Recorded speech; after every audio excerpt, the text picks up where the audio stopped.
Welcome back, everyone, to Two Burns Cinema Club. For you guys, I'm sure you've been waiting, edging, and on your not edging, on the edge of your seats, waiting for the next episode. But for me and you, it was simply just a click of the camera, wasn't it? Last week we were talking about the Oscars, but today we are going to be deep diving into outer space. You see what I did there? That is true, yes. Yeah, I was my bump, bro. Anyway, that's for later. But yeah, we're going to be deep diving into 3 films and also potentially talking about a few trailers that have come out recently of things to come. But really keeping the focus on the March films this year. Yeah, we've actually, for once, me and you have seen all of probably the biggest films of the month. I think we're doing quite well. We're doing quite well. This is sort of why we had to drop this episode, because we've been on it. It's we're up to date, people. We're like really doing our duty as film podcasters this month. Oh my god, we have a film podcast and we're actually watching films. What? No, but it's more just in like everything interesting and relevant. See, I went to watch The Bride because of this. Really? That's unlucky. That's unlucky. And I heard how bad it was. We haven't seen though. Hoppers. I have. Okay. I've seen it. Maybe we throw that in there then as well. I'll do a very brief. Do you want to talk about Hoppers then? Should we just go straight into Hoppers? Let's hop straight into Hoppers. What is this film about? I have no idea. Is it about guinea pigs or something? No, it's about beavers. Hang on, isn't it like woke? Like it's like, let's like save the world, environment, sort of like conservation thing. I wouldn't use the word woke. God, who wants to save the world? Pretty much. Do you want to give me? I'll explain it in like a minute. Okay. Less than that. So is this spoilers? Probably. I might see it. Okay, can you do a non-spoiler? I guess. For all our listeners out there who haven't seen Hoppers. I'll have to give a brief. I can't. Like the synopsis. Okay, yeah. So it's about there's this girl who. Girl, what? Like beaver? No. Human girl. Well, it's actually a good question because that actually kind of happened. But so you've confused me now. So wait, what? Girl turns into beaver. Girl has beaver. Wait, just stop. So there's this girl who's like gets obsessed with nature and then becomes like a nature like activist kind of because it was her nan's kind of like nature preserve and now she wants to preserve it and now they want to build a massive highway like going through this big kind of like through this pond. So she's like, I'm not having that, and then they blow it up. It's like the corporate guys, corporate guys in suits, and they blow it up and it destroys this dam. And then she finds out the only way to kind of get them to stop building the highway if they get like animals to go live there again, pretty much, because they found out somehow there wasn't animals. Blah. So then she just stumbles it. Well, not stumbles. She does. She does like this. I don't really know. She does something to do with nature at uni, I guess, or college. God. So are they humans or beavers? They're humans. Where do the beavers come from? Just wait. Isn't there a bear as well? Just wait. So then, pretty much, there's a robot beaver, and she transforms her mind into a beaver, and then she saves the day. And I don't want to. It's really good. Is it? Yeah, I actually really enjoyed it. It felt very Pixar. Well, okay, on our Pixar throwback to our little Pixar ranking, what tier are you putting it on? I don't know. Like mid-table. Which I think's pretty good, really. Mid-table, yeah. For a modern woke Pixar film. Modern Pixar film, yeah. I thought it was. I really enjoyed Pixar it. Back? What? I don't think it was ever gone. But it's like. But it wasn't gone. But maybe it was slightly simmering away in the background. It was dormant. Yeah. It's just like. But as Hoppers. Hoppers erupted. You've got an emotional connection to it where I didn't feel soulless, and I actually did like care about. I like the characters. It's really sad in points as well, which I think with most Pixar films, they have to have this big emotional like pull, don't they? And I think this has it. Yeah, I mean, we said it before. I don't think Pixar's gone, but I do think there was a point where they had no misses. Yeah, and then they started having a few. I also think it looks great as well, which I think is so important, especially. I think I saw a lot of people saying that like this looks like a Pixar film again. Yeah, where I've seen other stuff and it felt like quite blocky and maybe not. It's probably different to their old kind of style. But I feel this is quite similar, and there's a lot of good like old Pixar references. Okay. There was a little turtle. Yeah. I haven't seen this film. Go on, pick my brain. I was gonna say like, I think we're gonna have to move on from Hoppers. What? But like, I want to sort of just do a letterbox style ranking for all these films because I think we're reviewing them. So what would you give that? I gave it 3.5 star, 3.5, which I think is quite pretty solid. I think that's a middle of the road ranking. I'm also going to ask another question about this. I'm going to ask the Everest question. Have you been thinking about this film often? How did I say it? I often think about this film. On and off. How often I think about it? It's a bit early maybe to say, but I think this is a good question to ask at the end of each of these films. Let's say it's out of 5 on the how often I think about this film scale. I would say this is about a 3. Okay, but 3.5 for like enjoyable. Yeah, because I think that's an interesting thing to say because there's often films that we don't find that great, but maybe we think about them quite a lot, and maybe I would watch it again in a few years' time, like I'd watch an old Pixar film. Yeah, which I think on itself is quite. I would rather watch this than Bug's Life. Okay, that's quite a good glowing review, I think. Yeah. Moving on then, before I had a sort of brainwave about Hoppers. Before you turned into a beaver. The Bride. You made a little joke in the opening. About Hoppers again.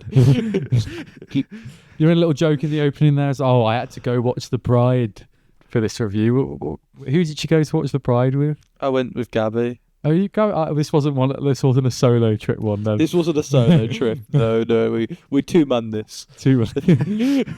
At least you're in it together. I shouldn't have done it to be honest. I felt quite bad after. So, this film I've seen this as well. Luckily, I was actually watching this with a pint in hand, which made it a bit easier. But yeah, Jessie Buckley, Christian Bale, 2 great actors. But only one great performance. Ooh, okay. So yeah, this follows sort of a different retelling of Frankenstein. It's more about Frankenstein finding a companion, like loneliness, which is quite like interesting idea. It's literally about he wants to fuck. No, it's more than that. Come on. Bro's trying to hit. It's more than that. No, it is. I think there were some interesting things in this film. The acting, at least from Jessie Buckley, You didn't say who was the good actor. You've made that. I never said who was the good performance. Well, I think there's 2 decent. I think no, one's decent. Like Christian Bale is decent in it. I just think it's a bit too. It feels like he's trying too hard. Jessie Buckley, again, does something really different, and she does it really well. It's a different side to her to Hamnet. I say that because they come out like a month apart, and it's like completely different performance. But again, she rocks it, I think. But yeah, this film's a bit crazy. It's a bit all over the place, isn't it? In terms of, but not in a good way. Because sometimes films are great when they're all over the place. Yeah. But this really suffers because of it. Because it just makes you not care at all. And there was this whole thing about Mary Shelley. Who the fuck's Mary? Well, she's the. I know who she is, but it's not. It doesn't make sense for the actual. It never comes back to it, which I don't understand. It's almost saying that Jessie Buckley's character, I forget her name now. It honestly feels like it was written out. Yeah. Like there was going to be something in the end that explains it all, but it just doesn't. And then you had this underlying thing of the mob boss thing as well. I don't think it was again, to me the performances were good. I like the 2 detectives as well. Yeah. I thought I actually enjoyed that element more of the film. Yeah. When it was with them 2, their kind of relationship when they bounced off each other, I thought it was great. It was quite good, yeah. But then it was weird, the whole reason him stepping down as well, that whole. Yeah. Didn't quite make sense. No, what? Why? I get what happened. I can't. What was it? He'd had a relationship. Yeah. Or he'd slept with Jessie Buckley when she was a normal person, because obviously she was working for. I got really confused. Mob guy. I got really confused in this film as well. But then I didn't understand how him sleeping was meant he completely fucked over his job. It wasn't that bad. No, I know this was it. It's because she was an informant on the inside, wasn't it? Yeah. And then, she died because of him. Oh, okay. If you think about it, she was there because she was an informant. Oh, what? When she fell off the steps at the start? Yeah. I feel like I could be making this up. Okay, but by that logic, right? when she dies, right, she's having some kind of, I want to call it a Mary Shelley attack. Like, what wasn't she like? Oh yeah. So that her whole death was down to that. She kept like, oh, like little like outbursts, Mary Shelley outbursts. Yeah. But then she died because of that. Like, but I'm confused. They never came back to the reason, unless I'm like completely stupid and missed something.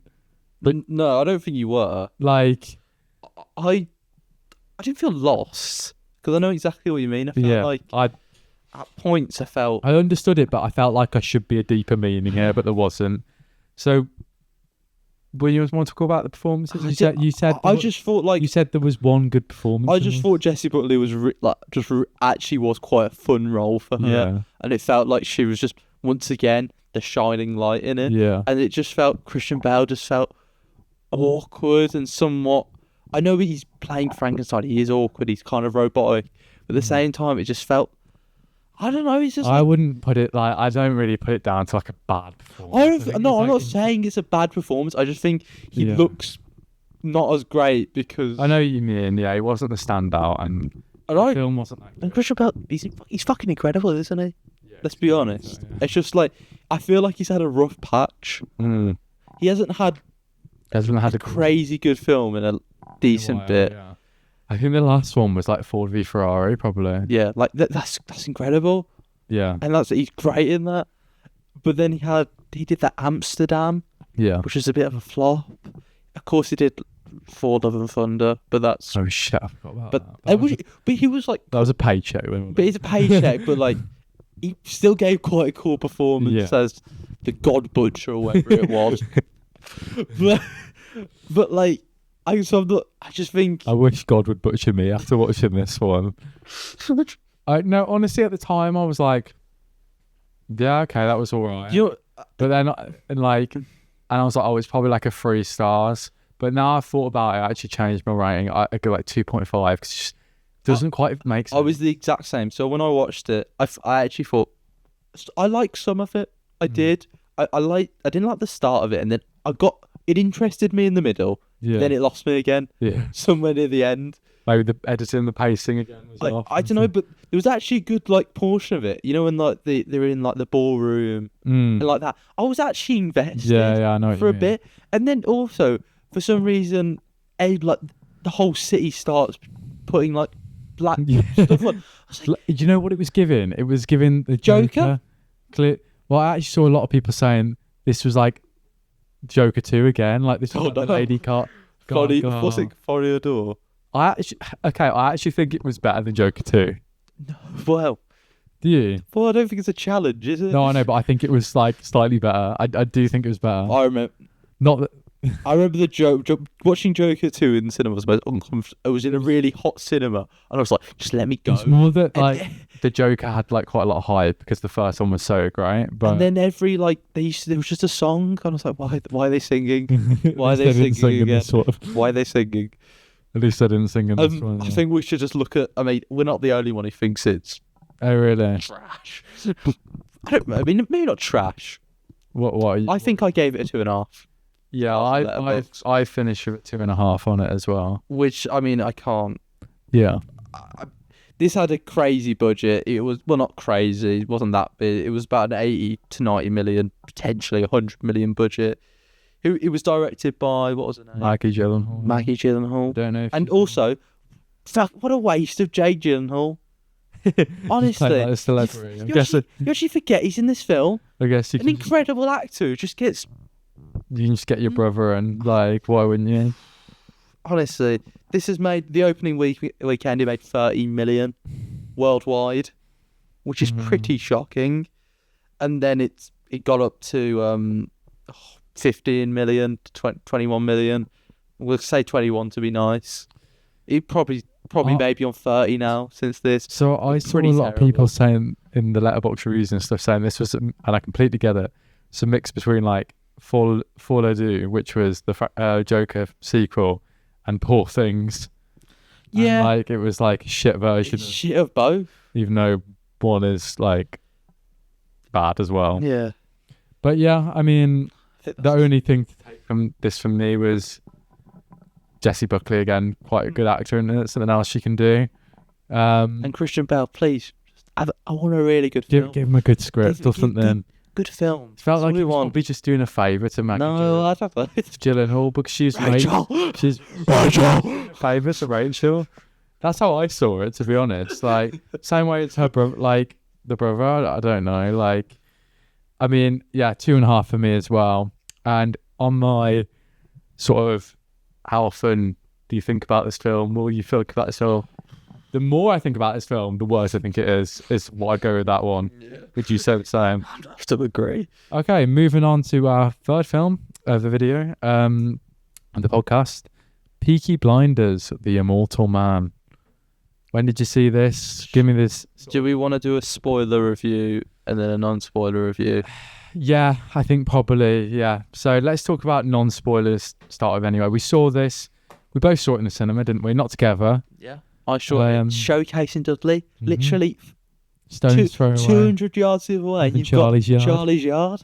Yeah. I thought that was quite cool. I don't know why. That is quite cool, yeah. I just thought it was kind of sick. And then I saw it in Everyman Cinema in Cardiff. But yeah. Before we go into, did you see the premiere stuff? I thought it looked incredible. The whole set of the premiere.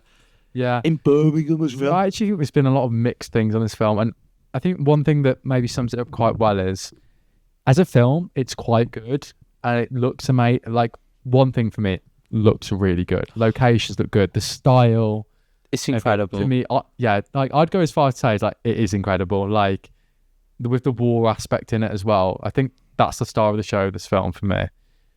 And then, so as a film, I think it's quite good. But then I saw people saying that as a Peaky Blinders fan who's seen all 6 series, it's slightly disappointing. Yeah. And I'm probably somewhere in the middle of that, to be honest. I think I'm closer to the quite disappointed. But I'm not disappointed. Like, I'm disappointed, but at the same time, I'm still satisfied. Like, somewhat satisfied with it. Yeah. And I enjoyed it in parts, and then I thought, like, it does take quite a while to get going. Yeah. I say that.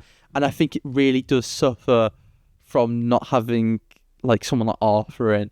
Yeah. I mean, we'll get into that in a second. But I think as well, I was saying this, and I don't often say this about films, I think you need, like, extra 15, 20 minutes. It wasn't that long, was it? It was an hour and 50 minutes. I mean, it's quite, well, it's about average. But the final episode of the TV show is an hour and a half. Yeah. Like, that's true, actually. Yeah, like, I think you need extra 20 minutes to, like, flesh out the characters. Duke Shelby, Barry Keoghan, didn't feel like he was fleshed out enough. I thought he was okay. Yeah. I didn't think it was anything groundbreaking. No, his performance was groundbreaking, but neither was his character and stuff, I don't think. Again, though, Tommy, Cillian Murphy does steal the show. Like fucking shit. Great performance from him again, I think. I have a lot to say about this film. I like it, but I'm also mixed on some of the decisions, but I can't really... As a film and narratively, I like the story. I like the way they incorporated World War II into it. It felt like they were doing something important without being like crazy, like Tommy Shelby's stopping the Nazis. Do you know what I mean? It could have been that, and they did it in a way where it, like, felt very high stakes. The thing they were doing, but also quite underground. Yeah, which is what I like. No, I think you're perfectly right with that. Saying that it was high stakes, but it's done in, like, an undercover, like, back alley kind of way, isn't it? Yeah. And there's a few, like, scenes in this film that I thought were great, like the pig fighting scene, like, and all the things with the pigs were great, like the pig and shit to the pig, like that whole location, loved that. Charlie's Yard again in the snow, that cool, and it's just like a great location again. Should we go into spoilers? I think I was gonna say, there's that, obviously, that thing from the trailer where he walks into the bar and it's like, who the fuck is Tommy Shelby? I thought that looked quite cringe in the trailer, but in the movie it plays out really well. Plays off actually quite well and not cringe. Like, it makes sense why they wouldn't know him, because they're like army sort of people. Well, he's a Cockney, isn't he? Yeah, and like, well, also, yeah, but even if he was like, it's like the younger people wouldn't know him. It makes sense. Who the fuck is Tommy Shelby? Yeah, But I think spoilers is what we have to get into, because I think it could have been a great film with a few more better decisions. Let's start with Arthur. Obviously, he wasn't in this. Spoilers now. Anyone who's listening hasn't seen that. The things with Arthur, like obviously we knew we couldn't use the actor. This is what happened. You know, it's out of our hands. Yeah. But like originally, it seemed like he killed himself. That's what the sort of thing we were told. And as we learn more about sort of Tommy's exile, we find out that Tommy killed him in a sort of thing of rage. Yeah. Which is very Tommy Shelby in a way. Is it though? No, I'm saying to me, Arthur was the one thing, no matter what he fucked up, he would not hurt Arthur. I was just about to say, it's very Tommy Shelby for him to do, but not to Arthur. Yeah. Because the whole point is like, throughout this whole series, a lot of times where you feel like he's going to kill himself, isn't there? Or Arthur's always on the edge. Yeah. He's like... Oh, when you find out he has killed himself, I mean, you're shocked because he's not there, but you're shocked. You're not shocked. I don't think you are shocked. You're not shocked at the way it happened. I'm not. I remember watching it. I think, yeah, that's if he was going to go, it probably was going to be something like that. But like, yeah, I think I said this as soon as it came out. Actually, I was like, I think that was a weird decision. I in terms of the character of Tommy and like the story, I think it would have just been better if he killed himself. But we were more about like the feelings of Tommy, like, because wouldn't it be more interesting if he did kill himself? But Tommy we got the feeling that he was relieved. Yeah. He was relieved that Arthur killed himself, and he was happy in a way. Not happy, but conflicting with himself because he knew that he was such a burden to him at the end. I think that was the thing he became a bit more interesting. Yeah. That was just my sort of thinking, but because I felt like him killing him was like a bit out of character, to be honest. But some of the new actors introduced in this, like Rebecca Ferguson, I actually quite like her role. I didn't think she had a lot to do though at the same time. I feel like she could have... She was like the enabler of the plot, wasn't she? That's what her role was. Yeah, like, she kind of came in to get things going, really. Stephen Graham, good, underutilised, I think. I mean, not in it enough. In the show, he's underutilised as well, I think. Yeah. Another new character, I can't remember the actor's name. Tim Roth, the villain, yeah. The Nazi. Yeah. Thought he was quite good, actually. He was alright, yeah. I mean, he wasn't as good as some of the other villains. There's better Peaky Blinders villains, isn't there? Yeah. But I also, like, he was fine, like, but he just didn't like blowing. Another one felt like just needed for the plot and kind of linking the Nazis with the Blinders. Yeah. One thing I did like about this, I really like the first scene in the warehouse. What was that again? All the women like in the warehouse when it was celebrating the birthday. That was true as well. Yeah, so that's what I thought. Way to introduce it, yeah. And a way to like kind of set the tone, Birmingham during World War II. Yeah. I think, and then obviously we're missing Ada's death, which is obviously huge, but it got to the point where they've killed everyone, do you know what I mean? I didn't like that. I feel like Ada shouldn't have died, but I get the reason why she died, kind of get the story almost, like Tommy needed to be shocked into doing something, didn't he? Yeah. I think, you're right, it was another thing to add to the motivation of the plot, and also we just knew they're sort of like resetting the characters at the end. And the death was a bit underwhelming of Tommy Shelby. Obviously, you can't talk about a spoiler review without that. It felt it made sense, but I don't know why it was underwhelming. But I think you're pretty stupid if you thought he was going to survive this film. Yeah. Especially when Cillian Murphy comes on the screen and goes, "Don't spoil it for the people who are going to watch it on Netflix." As soon as it said like no spoilers, I'm like, oh, he's dead, isn't he? Yeah, I knew that as well. But I don't really have much to say on it apart from that. But like, I did really like the funeral scene at the end. Yeah. That actually did make me slightly emotional. I mean, a lot more than the actual death did itself. And it really made sense. I just felt, because I knew he was going to die, it's almost like I wanted a better death. Yeah. I feel like if you really thought he wasn't going to die, that death might have meant something. Yeah. But because you knew, well, me personally, I knew he was going to die, I was like, well, this is...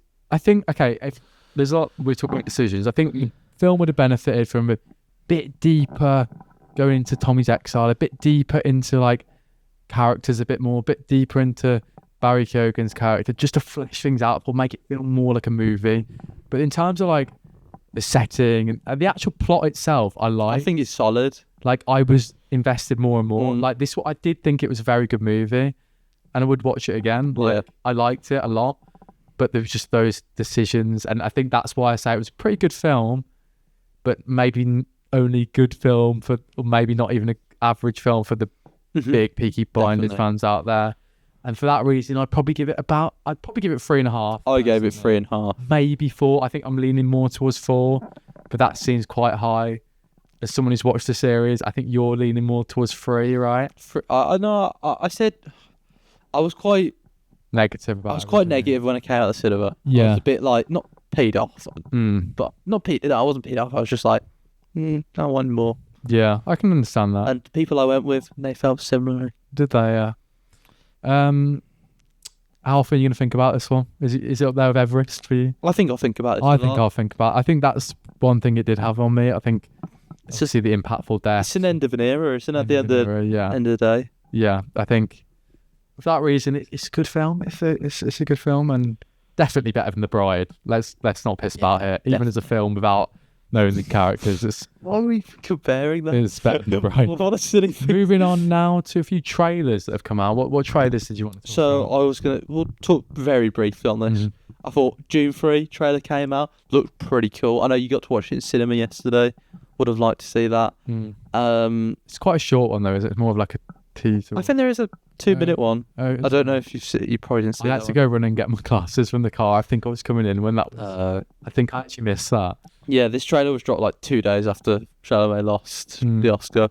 Yeah. But yeah, I thought... Should we see Chalamet bald in there, don't we, near the end? Yeah, I'm quite excited for this. I think this is going to be... I mean, so many powerhouses of cinema. Robert Pattinson, Zendaya, and Robert Pattinson, Zendaya, like 3 films this year. Tom Holland, not Tom Holland, but yeah. So we got Chalamet, you got Robert Pattinson, Josh Brolin again. Is it? Yeah, we've got just bloody loads in it again. Yeah, I mean Austin Butler as well. I think he's quite last one. Like, honestly, the thing with June for me, like, I think that's a perfect way to. I like it, but I don't love it. Like, do you know what I mean? I think I need to rewatch them because I think I will actually. I think I forget like what happens, but maybe that's in a way reason for that. The reason I forget what they look like is because they all look the same. Do you know what I mean? I think the thing about June that excites me is like the world is great, like it's interesting, it's unique. But I think they need to leave the desert because it blurs into one because it's just all desert. You know when you got Star just spice. With Star Wars, you've got Tatooine. It's all just desert and sandworms. And then in the second one, you've got snow. Then the third one, you've got trees. Yeah, I know what you mean. And you've got a clear distinction of what each film is. Yeah, I get what you mean. I know that's a pretty stupid way to think about it. It's stupid, but... I am stupid. It actually makes sense when you're thinking memorability as well. Yeah. Yeah, excited for that one as well. Spider-Man. Have you even watched this? Yeah. Have you watched it now? Yeah. Have you seen that we're going to be getting a Tobey Maguire Spider-Man kind of with he's going to have like actual webs. Yeah, I saw that. Instead of... I don't remember if he didn't have that already. Nah, he had like the... So this was about like him changing or something. So that's what Yeah, I actually think this looks really cool. It looks like... It's more like it seems like more gritty, doesn't it? Yeah, it's like ground level Spider. This is like... It feels like what the kind of like Tobey Maguire Spider-Man was. Maybe even more so than that. Because I keep seeing like memes or like, oh, Spider-Man's depressed. We are so back. Kind of like... Yeah, I think obviously it's... You know, he lost his friend and his girlfriend, or his fucking wife for all accounts out there. Like, yeah, like, of course he's not going to be feeling good mentally, like, what he went through. And then if he's changing as well, like, I think it'd be great to have a gritty one, because, I mean, they're not my favourite ones, the Spider-Mans, but I know there's, like, lovability out there for Tom Holland and his trailer character. The second one... I didn't really like it. It was a bit too light-hearted and a bit too like out of New York and everything. Well, this is the 4th one now, isn't it? Yeah. I think the first 2 aren't great, to be honest. I think the third one's good. I think the third one's entertaining because you kind of get... But I've rewatched the Maguire, the Raimi Spider-Man. You like them? And I think they're incredible. You think? Honestly, I even like quite it's like some of the best superhero films ever. Yeah, I mean, it's a hot take, maybe. I don't know. But to be honest... His Spider-Man films like my third most favourite, if I'm ranking. Oh yeah, I think they're all Spider-Mans are pretty good. Yeah, I don't think they're bad. We're not talking like George Clooney Batman here. No. But that's a good way to describe it. They're all pretty decent. Yeah, but it will be. You're right. I think it's like, I mean, Tom Holland's what, like, he's probably like 30. He turns 29 this year, I think. Yeah, like, but I guess in this he's supposed to be like going into college, right? Yeah, but I still think he can get away with that. Just about get away with it, yeah. But like, Tobey Maguire looks so old. He does, doesn't he? Don't middle-aged. It annoys me when people say that, like, because then all these people who actually Tom Holland actually does look young. Yeah, right? He was 18 when he filmed Civil War. Oh really? Yeah. How's that work then in like terms of his age? And was he supposed to be like 15? He's meant to be like a kid. Yeah, right. So I think he's like 60. Well, he's still in high school, which is like 6. That's right, mate. It says 10 years since Civil War. Yeah. He's played that character. So for he's 28 now. 29 this year, I think. Yeah. I'll have a look how old he is. But I am really excited to see like a proper street level grounded Spider-Man almost. Yeah. Because I'm kind of sick of him either in space. He's already 29. He's 30 this year. He's 30 this year. Yeah. God. So there you go. Must have been like 20 when he started. How is he 30? He looks... So is Chalamet. Yeah. These actors get the roles though because they can age him up and age him down quite well. But moving on. Any more trailers? I want to slightly touch on the Disclosure Day trailer. Steven Spielberg film. Looks pretty good, is all I'd say. I'd watch that space. Spielberg and sometimes I thought funny. Watch that space of a Steven Spielberg film. It might be quite good. This is great up and coming director. I don't know if you've ever seen any of the film. He did this little indie film called Jurassic Park back in the day. I've seen Jaws. It's got a shark in it. Oh, there's one, Schindler's List. Oh, so good. Yeah, but I'm always saying like interested to see Josh O'Connor in another big role. I think I really liked him in Knives Out. I like him in Peaky Blinders. Oh shit, it's like 2 scenes. But yeah, and him and Emily Blunt as well. That should be good. Sci-fi film as well about the sort of like alien language. I'm pretty sure he's involved in that. Sorry, can I just interrupt with something really random? Are you done on that? Yeah. I found this out today. You know, Elijah Wood is in Back to the Future. What? Yeah. Where? He's in. You know when in the second one when he goes into the bar and he speaks to the kids who are trying to play the game. One of those kids is Elijah Wood. Oh really? Okay. So I literally even younger then. I guess that was young. Yeah. I'm trying to think when it came He's not out. carrying the ring at this point. He's just on the ground. If you can't walk, Mr. Frodo, I will carry you. So much. She looks so yeah, sorry, that's really random, but I literally only found out today. It's blown my mind. Fair, that was his first acting role. Oh, really? Yeah. Fair. Isn't there talk about him returning in this film? Yeah, apparently. When's this film supposed to come out? 28 or 27? 27. 27, so I guess they're casting at the moment, and like, they're currently casting like Aragorn. Yeah, Aragorn. Like Anya Taylor-Joy as like an elf as well.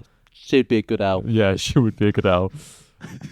I don't know why I said it like that. Well, she looks like... Yeah, she looks like it. She just look like an elf. Not in a nasty way. I'm not... That's a compliment. The elves are quite hot. Yeah, I'd look like a hobbit or a dwarf. So... we're giving a hobbit, so fair.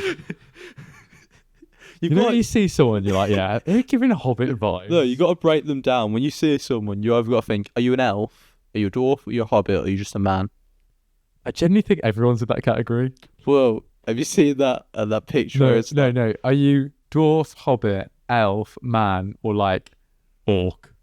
Yeah. / like Gollum as well, I think. So, have you seen that picture of is it like when the hobbits go to like Zara or something? Yeah. And it's Paul Mescal, like Jonathan Bailey. Like I'd say, there was also talk about Kate Winslet being cast in this as well. I don't know if you saw that. Who has? Like I can't remember.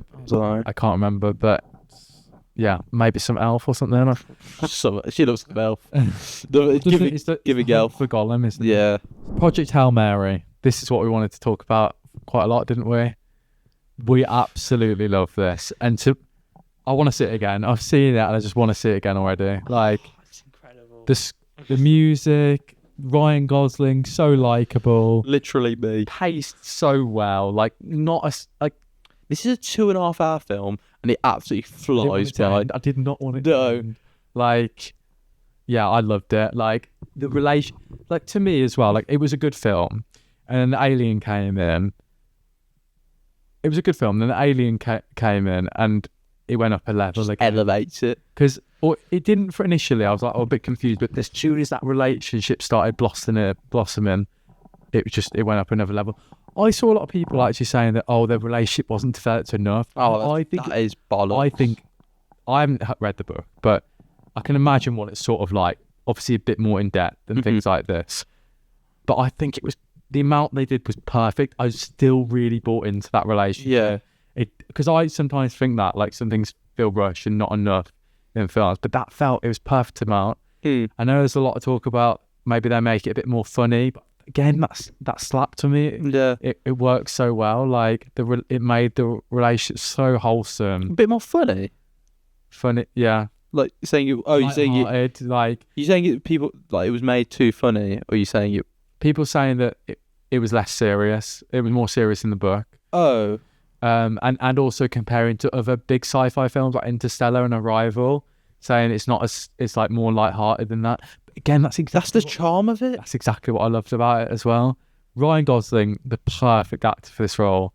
Charming, everyday guy, like science teacher, but also you bought in that you did buy in that he was smart. You didn't think he was like some dumb idiot too much, did you? He plays this geeky, like nerdy kind of role, but he's still like fun as well. Yeah.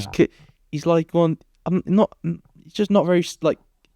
He's clearly like very like ADHD almost, isn't it? Yeah. I think it's the best way to kind of describe it. But it's great because by doing that he can come across as serious, funny. He just switches it wherever, and it feels seamless. Yeah. I also did think going in like how are they going to do it with like us working out how he got there and things like this, and it was done perfectly. Like the flashbacks. I loved the way it went. Swing everything. Everything complemented each other so well. And, you know, sometimes when it does that, and you're in the one location, and you're like, I want to get back to the other one. I didn't feel like that. I liked both worlds. I liked when he was on the ground, learning more about him, learning more about the project and everything. And I probably liked even more when he was in space, but you will. But both. I like both. Both complement each other so well. And it's great when you say that. I hate films when it's, when you go between two different stories and one of them is just so boring to the whole time, just like, get me back to the other one. Yeah. And you're perfect. You're right. That you can go to both and you're happily in both. Yeah, exactly. I was like contently existing in both worlds. Like, Another standout scene for me was the karaoke scene with that character. Like, don't stop.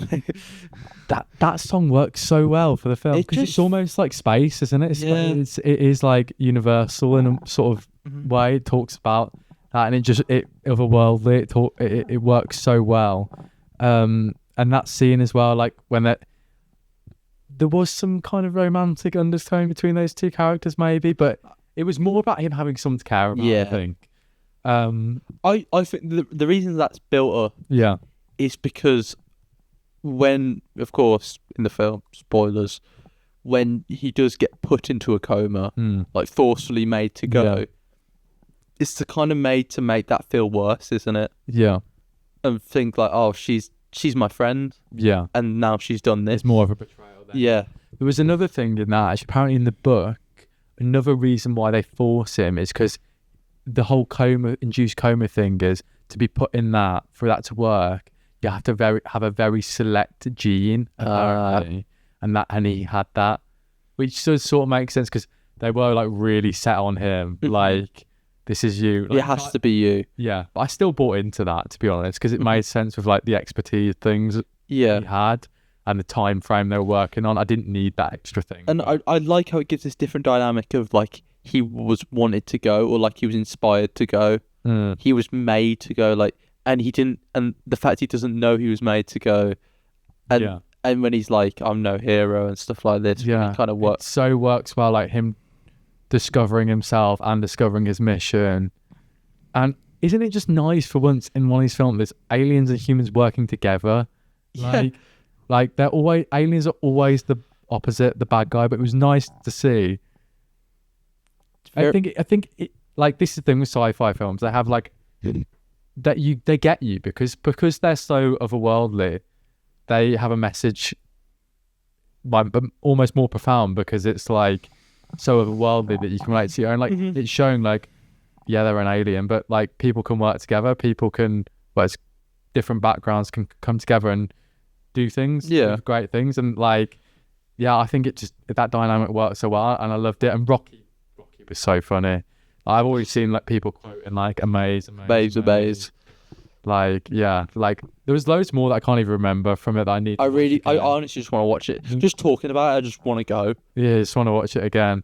And I think 5 stars for me. Like, I gave 4.5, but I actually would give it. You wanted to give it 5. I wanted to give it 5, but I gave it 4.5 because you know when you just come out of cinema and you just really enjoy a film, and you're like, I don't want to get ahead of myself. I was thinking that exact thing, and I was like, nah, it's but 5. retrospectively, looking back, and I'm like, this is a 5. I need to go change it. Yeah, so we got a few stats about this film. I mean, so I've got like, so this, go on. It's the biggest opening weekend for a film that isn't a sequel or isn't a franchise film since Oppenheimer, which went on, by the way, to make 900 million at the box office, 950 million at the box office worldwide. And actually only 2 films have done that in the past decade that aren't a franchise. Only 2 films have made, I think it was over 80 or 90 million on opening weekend that aren't a franchise or a sequel in the last decade. So this just shows like, wow, we've got a film here that's not a sequel, not a franchise, and it's doing really well financially.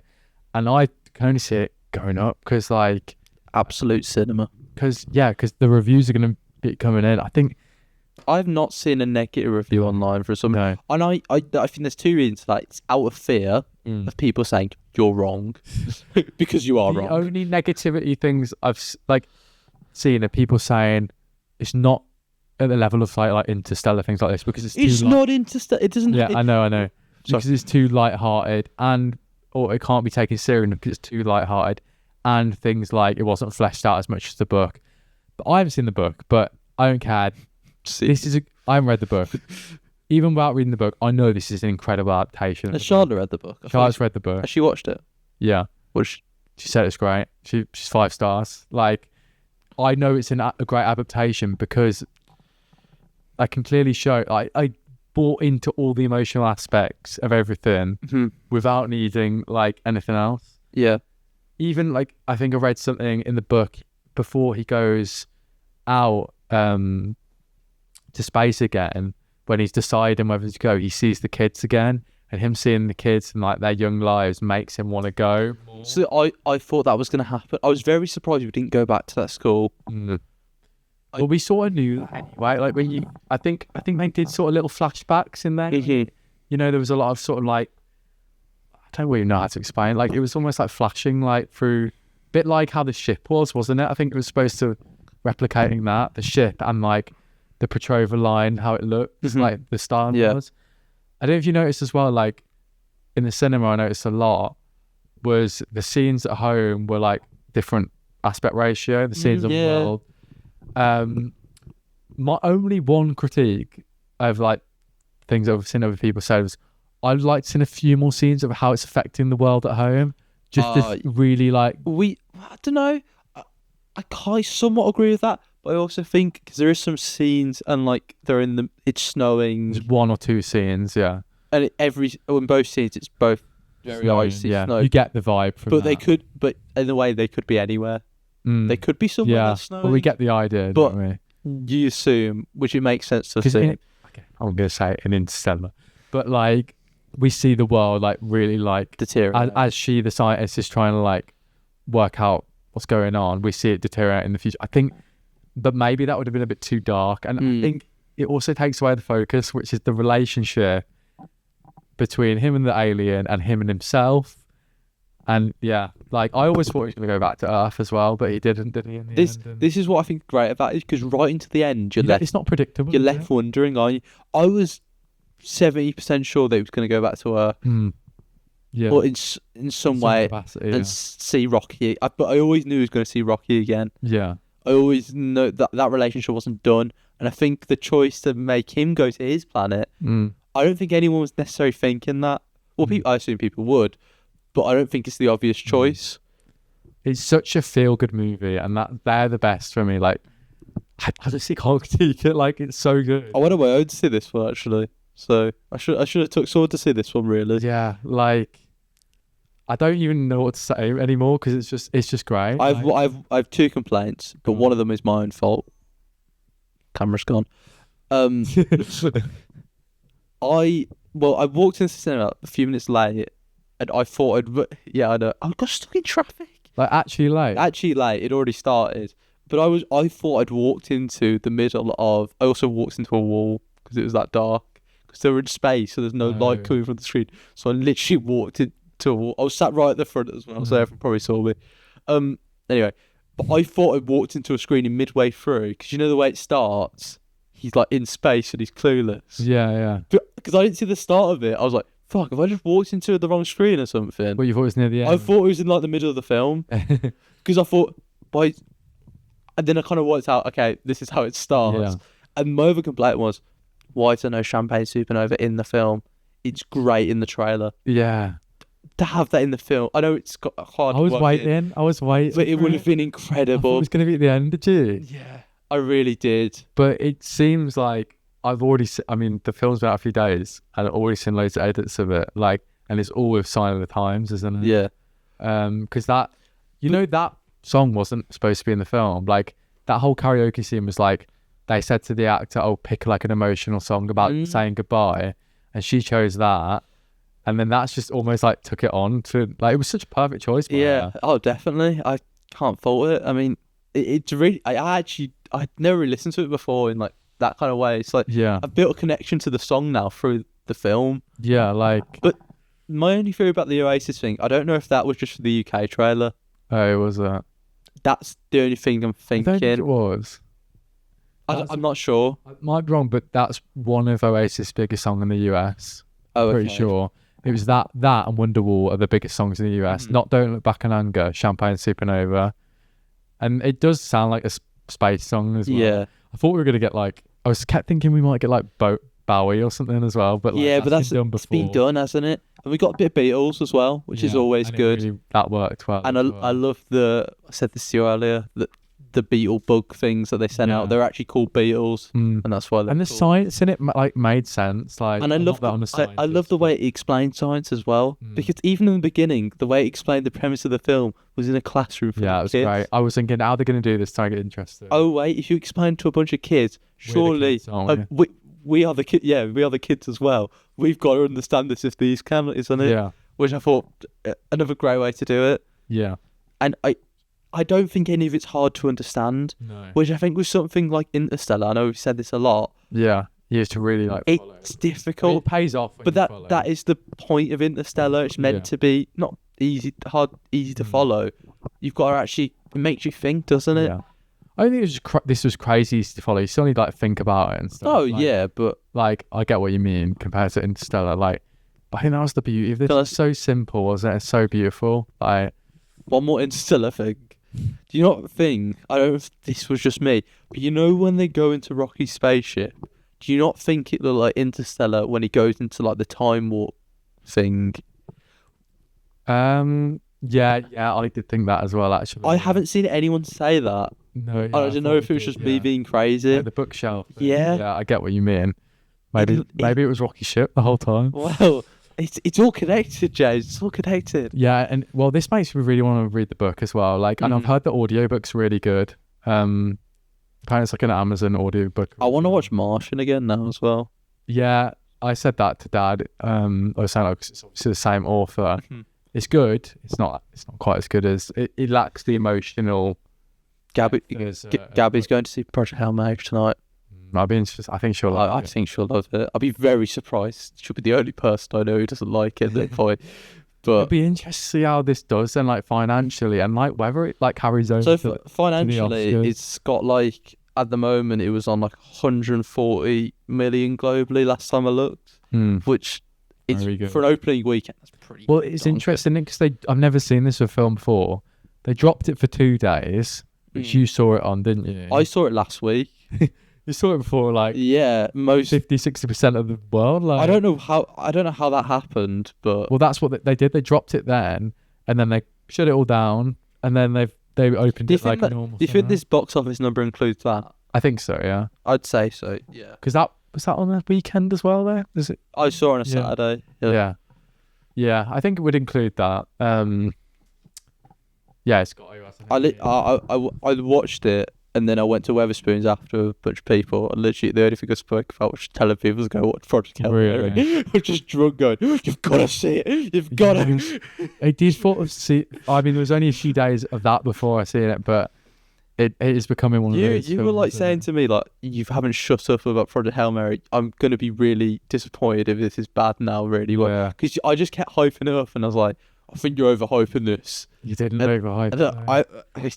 I don't think what that is like him understanding the alien. I saw a comment was like, because you know the film Arrival, which is all about aliens coming to Earth and her like trying to understand what their purpose of here is, and it shows like alien linguistics of like really hard to understand what they mean, but like Ryan Gosling works it out pretty quickly, doesn't it? But I think also it doesn't actually explain. But another thing I read from the book is that it explains that Rocky, because obviously he didn't have a computer or anything like telling him what he was saying. He actually had managed to learn the English language just from like talking to him. Just a genius. Which I think maybe was slightly understated how smart he was. I think it quite showed that though. Like it was definitely like showing him as a capable scientist. Well, he was. No, yeah. Like, It's just a rock, isn't it? But I get what you mean. yeah, the film went up on another level when it was that scene when they hugged after him saying, "Oh, he could like save you." Do you know what I mean? Like, I really got me feel a like few I almost times. cried. Yeah, honestly, I was like, wow. I'm crying at a rock. There was a few moments I was just like, And this is- another thing was, I read, I'm not sure the truth in this, apparently it didn't involve a green screen or something like this. well, Yeah, this whole film, I don't know how they did it. I haven't looked, might be another thing for another episode, but apparently they didn't use a green screen. And it's about, I think the budget for this was about 250 million. I think it was about that. So it's quite a high, Yeah, quite a high budget. well, it's but I mean, gotta be, gonna isn't it? make Yeah. back in it. Big sci-fi film. This is also Amazon's biggest film so far, isn't it? Yeah. Yeah, which I assume this will come out on I think Prime. there are similarities there to be like made with The Martian. Makes sense because it's Guy in Space on its own, same author. Yeah, but So much more charm than that though. I think like It's almost a middle ground between The Martian and Interstellar. because like he has his charm, doesn't he? In Yeah, The Martian. Yeah, yeah. And he's on his own. I like that film, but I think I gave that like 4. That was up for an Oscar. Yeah, I'm not surprised. But necessarily. But like this one, I don't think this will be up for an Oscar, which is a real I'm not fucking sure. shame. I wouldn't put it down just yet. We've seen what happened with Sinners. I'd give it to Ryan every day of the week. Am I crazy in saying there's a world in which this gets close to 1 billion? I don't know if it's gonna go that. I love it if it did, I really want it to. but I think to be as a realistic figure, I would say Well, Oppenheimer made 960 million, but is that because of the Barbie thing? how much was Oppenheimer on it? About the same. Was it on about the same? I don't think it'll carry as well as Oppenheimer did. But It's got more mass appeal. the only thing of this, if it gets good word of mouth, That's what I'm saying. which is key, And it has been. everyone I spoke to loves it. But I think the only thing It's that got people get man- put off by space though. I honestly think people do because they think Do they? I don't. Star Wars is one of the biggest franchises. No, of all no, time. no. Come on, the stupid to say, but like people get put off by sci-fi sometimes. They think Star Wars is sci-fi. I know, but people you keep saying, but people are like, oh, sci-fi's not really my thing. I get what you mean. Yeah. I'm not saying Star Wars. That's a bit of a jump, isn't it? Really? Some sci-fi films, usually like Avatar. Like, come on. Yeah, I know, but just What I'm saying is, my point is, it definitely has more mass appeal than Oppenheimer. yeah. Yeah. I think we spoke about this before that Oppenheimer doesn't really have that great of an appeal. The appeal of it is Chris Nolan. I'm actually surprised as well, and I'm sort of respect that they didn't do this. No offense to Rocky, but they didn't make it like Oh. a little bit cuter. Do you know what I mean? Like, You look like Grogu. He's an ugly fucker. He really is. Little rock. He doesn't really have eyes. He's like a rock with 8 legs. I think that actually makes a good point. Like, again, he's an alien, and we really haven't home he's an alien. He's not this little cute fluffy dog. Really like, silly. even if he acts like that. There's another point in the film where it's like, when he finds the bacteria, and he's like, I found it. It's the first alien. Yeah. And I think that's a great way to show that this is what aliens are. Yeah. Almost. These Oh, aliens. he's died. Aliens aren't going to look like, if aliens are out there, they're not going to look like E.T. Yeah. There's a good chance that we're going to look more like Rocky Yeah, exactly. than E.T., if you know what I mean. Yeah. And I think it shows that you don't need this cute kind of creature to create this great connection just by, just But that chemistry. on like awards and stuff, like, I don't think you will, but like, I can't see anyone else playing this role as well as Ryan Gosling. It was almost the perfect role for him. Bit geeky, bit like nerdy, but charming. Like, feels like he could be a friend. He is like, so relatable. Like, it was perfect for this character of him. I love some of the outfits as well. Yeah, like that yarn like jumper as well. It's great. his little glasses. I think it's on point. Some of the costumes. Yeah, and it looked great as well. The scenes look great. The ship looks cool. I like the design of the ship. It's a Lego set, isn't it? I know. I might get it for my birthday. Is it expensive? It's 100. Oh, yes, but come on, price per brick. Oh, is it small? It's not good. Oh, really? If I'm being honest with you, I thought it was quite big. 100 quid for 900 pieces. That's not great. Diabolical, that. With 100 pieces, you're normally getting at least, I would say, 1,200 bricks. Okay, enough Lego chat. Let's wrap this up. Let's go ratings. What are you rating it? I think we've already said it, but just to consider. 5 star. 5 star. Yeah. Is it? Thumbs down. Thumbs down. Is it getting like Letterboxd top 4? Like, potentially. It honestly could. It really could. Rewatch. Yeah. I haven't even thought about that, but yeah, I could see that. I feel like we need to do a Letterboxd top 4 at some point. I don't think we've ever done it on here. I think we might have mentioned it, but not done something like 4. We've done our superhero top 4. Fantastic 4 is what we've called it. Yeah, 5 from me. And do you think we'll be thinking about this film more or less than Everest? I haven't stopped thinking about this film. Any thoughts for The Bride have been absolutely put out by That felt hours ago. Project Mary, because I just keep thinking about it. I keep thinking about little quips and jokes. Keep thinking about like Watching The Bride and Project Hail Mary in the same week. Is that what you did? Yes. That's an emotional roller coaster. That is an emotional roller coaster. Well, I think I want to actually just finish on my letterbox review. Letterbox review? What did you say like that? Letterbox review? Let's have a look at that letterbox. I just think this like sums it up. Amaze. I also need a hug from a rock after that. Fist my bump. I think we just call it that. Fist my bump, everyone. Hope you found this podcast amaze. Thank you for listening. Go watch Project Hail Mary. Just watch it. Bye-bye. Amaze.